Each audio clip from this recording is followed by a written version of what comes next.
First time পেজে কোনো long video upload করছি, সেটাও আবার ভয়েস ওভার দিয়ে। হ্যালো, আসসালামু আলাইকুম। আমাদের পেজে চকলেট টাপ কেকগুলো আমরা কিভাবে রেডি করি সেটাই আজকে শেয়ার করছি।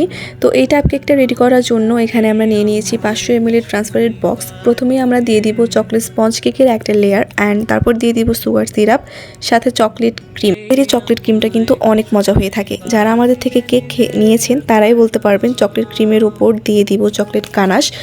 আর এই চকলেট গানাশটা কিন্তু অনেকটাই ঠিক। আমাদের এই চকলেট টাপ কেকটা কিন্তু অনেক বেশি চকলেটই হয়ে থাকে, তাই যারা চকলেট ভালোবাসেন তারা নিঃসন্দেহে আমাদের থেকে কেকটা নিতে পারেন। কিংবা আপনাদের পছন্দের মানুষ যদি হয় চকলেট প্রেমী, তাহলে তো এই কেকটা গিফট করে আপনারা তাদেরকে সারপ্রাইজ করে দিতে পারেন। আমার মনে হয় তাদের কাছে এই কেকটা ভীষণ ভালো লাগে।